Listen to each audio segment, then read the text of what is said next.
नमस्ते। आप सभी का हमारे YouTube चैनल पर बहुत बहुत स्वागत है।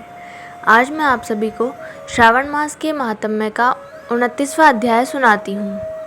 श्रावण मास में किए जाने वाले व्रतों का काल निर्णय। ईश्वर बोले, हे सनत कुमार, अब मैं पूर्व में कहे गए व्रत कर्मों के समय के विषय में बताऊंगा। हे महामुने, किस समय कौन सा कृत्य करना चाहिए उसे सुनिए। श्रावण मास में कौन सी तिथि किस विहित काल में ग्रहण की योग्य होती है और उस तिथि में पूजा, जागरण आदि से संबंधित मुख्य समय क्या है। उन व्रतों के वर्णन के समय कुछ व्रतों का समय तो पूर्व के अध्यायों में बता दिया गया है। नक्त व्रत का समय ही विशेष रूप से उन व्रतों तथा कर्मों में उचित बताया गया है। दिन में उपवास करें तथा रात्रि में भोजन करें, यही प्रधान नियम है। सभी व्रतों का उद्यापन उन व्रतों की तिथियों में ही होना चाहिए। यदि किसी कारण से उन तिथि में उद्यापन असंभव हो तो पंचांग शुद्ध दिन में एक दिन पूर्व अधिवासन करके और दूसरे दिन आदरपूर्वक होम आदि कृत्यों को करें। धारण पारण व्रत में तिथि का घटना व बढ़ना कारण नहीं है।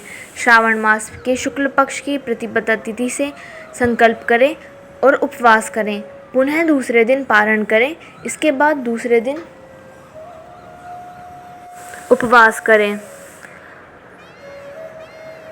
इसी क्रम से करते रहें। व्रती को चाहिए कि वे पारण में हविष्यान्न, मूंग, चावल आदि ग्रहण करें। एकादशी तिथि में पारण का दिन हो जाने पर 3 दिन निरंतर उपवास करें। रविवार व्रत में पूजा का समय प्रातःकाल ही होना चाहिए। सोमवार के व्रत में पूजा का प्रधान समय सायंकाल कहा गया है। मंगल, बुध तथा गुरु के व्रत में पूजन के लिए मुख्य समय प्रातःकाल है। शुक्रवार के व्रत में पूजन उषा काल से लेकर सूर्योदय के पूर्व तक हो जाना चाहिए तथा रात्रि में जागरण करना चाहिए। शनिवार के दिन व्रत में नरसिंह का पूजन सायंकाल में करें। शनि के व्रत में शनि के दान के लिए मध्याह्न मुख्य समय कहा गया है। हनुमान जी के पूजन का समय मध्याह्न है।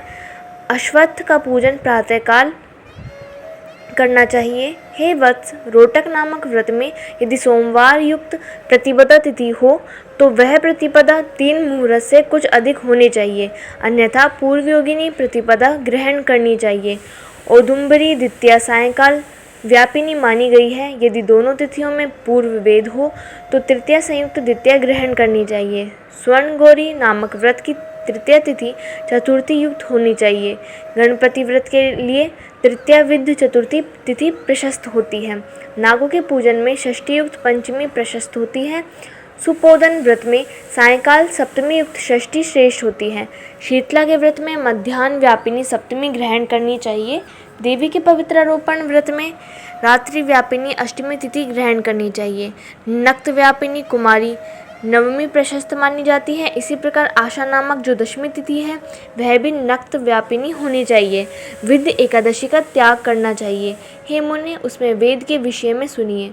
एकादशी व्रत के लिए अरुणोदय में दशमी का वेद वैष्णवों के लिए तथा सूर्योदय में दशमी का वेद स्मार्तों के लिए निंद होता है। रात्रि के अंतिम प्रहार का आधा भाग अरुणोदय होता है। इसी रीति से जो द्वादशी हो वह पवित्रारोपण में ग्राह्य है। कामदेव के व्रत में त्रयोदशी तिथि रात्रि व्यापिनी होनी चाहिए। उसमें भी द्वितीया याम व्यापिनी त्रयोदशी हो तो वह अति प्रशस्त होती है। शिवजी के पवित्रारोपण व्रत में रात्रि व्यापिनी चतुर्दशी होनी चाहिए। उसमें भी जो चतुर्दशी अर्धरात्रि व्यापिनी होती है वह अति श्रेष्ठ होती है। उपाकर्म तथा उत्सर्जन कृत्य के लिए पूर्णिमा तिथि अथवा श्रवण नक्षत्र होने चाहिए। यदि दूसरे दिन 3 मुहूर्त तक पूर्णिमा हो तो दूसरा दिन ग्रहण करना चाहिए, अन्यथा तैत्तिरीय शाखा वालों को और ऋग्वेदियों को पूर्व दिन ही करना चाहिए। तैत्तिरीय यजुर्वेदियों को 3 मुहूर्त पर्यंत दूसरे दिन पूर्णिमा में श्रवण नक्षत्र हो तब भी पूर्व दिन दोनों कृत्य करने चाहिए। यदि पूर्णिमा तथा श्रवण दोनों का पूर्व दिन एक मुहूर्त के अनंतर योग हो और दूसरे दिन 2 मुहूर्त के भीतर दोनों समाप्त हो गए हों तब पूर्व दिन ही दोनों कर्म होना चाहिए। यदि हस्त नक्षत्र दोनों दिन अपराह्न कालव्यापी हो तब भी दोनों कृत्य पूर्व दिन ही संपन्न होने चाहिए। श्रवण कर्म में उपाकर्म प्रयोग के अंत में दीपक का काल माना गया है और सर्व बलि के लिए भी वही काल बताया गया है। पर्व के दिन में अथवा रात्रि में अपने अपने ग्रह सूत्र के अनुसार जब भी इच्छा हो इसे करना चाहिए। इस दीपदान तथा सर्व बलिदान कर्म में अस्तकाल व्यापिनी पूर्णिमा प्रशस्त है। हयग्रीव के उत्सव में मध्याह्न व्यापिनी पूर्णिमा प्रशस्त होती है। रक्षाबंधन क्रम में अपराह्न व्यापिनी पूर्णिमा होनी चाहिए। इसी प्रकार संकष्ट चतुर्थी चंद्रोदय व्यापिनी ग्रह होनी चाहिए। यदि चंद्रोदय व्यापिनी चतुर्थी दोनों दिनों में हो अथवा दोनों दिनों में ना हो तो भी चतुर्थी व्रत पूर्व दिन में करना चाहिए, क्योंकि तृतीया में चतुर्थी महान पुण्य फल देने वाली होती है। अतः हे वत्स, व्रतियों को चाहिए कि गणेश जी को प्रसन्न करने वाले इस व्रत को करें। गणेश चतुर्थी, गौरी चतुर्थी और बहुला चतुर्थी, इन चतुर्थियों के अतिरिक्त अन्य सभी चतुर्थियों के पूजन के लिए पंचमी विद्या कही गई है। कृष्ण जन्माष्टमी तिथि निश्चित व्यापिनी ग्रहण करनी चाहिए। निर्णय में सर्वत्र तिथि 6 प्रकार की मानी जाती है।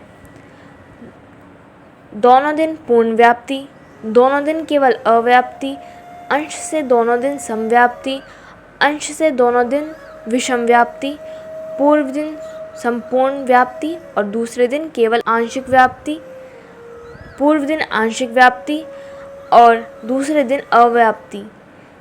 इन पक्षों में 3 पक्षों में जिस प्रकार संदेह नहीं है उसे अब सुनिए।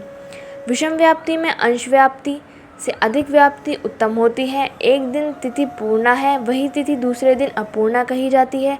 अव्याप्ति तथा अंश से व्याप्ति, इनमें अंश व्याप्ति उत्तम होती है, और जब अंश व्याप्ति पूर्ण हो तथा जब अंश से सम हो वह संदेह होता है और उसके निर्णय में भेद होता है।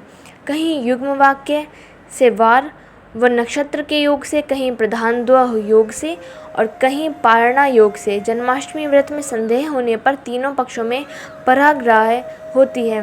यदि अष्टमी 3 प्रहर के भीतर ही समाप्त हुई हो तो अष्टमी के अंत में पारण हो जाना चाहिए, और उसके बाद यदि अष्टमी उषा काल में समाप्त होती हो तो पारण उसी समय करना चाहिए। पिठोर नामक व्रत में मध्याह्न व्यापिनी अमावस्या शुभ होती है और वृषभों के पूजन में सायंकाल व्यापिनी अमावस्या शुभ होती है। कुशों के संचय में संगव काल अर्थात यह दिन के 5 भागों में से दूसरा भाग होता है, व्यापिनी अमावस्या शुभ कही गई है।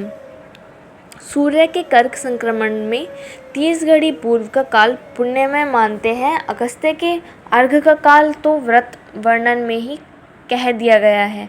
हे वत्स, मैंने आपसे यह कर्मों की काल का निर्णय कह दिया है। जो मनुष्य इस अध्याय को सुनता है अथवा इसका पाठ करता है वह श्रावण मास के किए गए सभी व्रतों का फल प्राप्त करता है।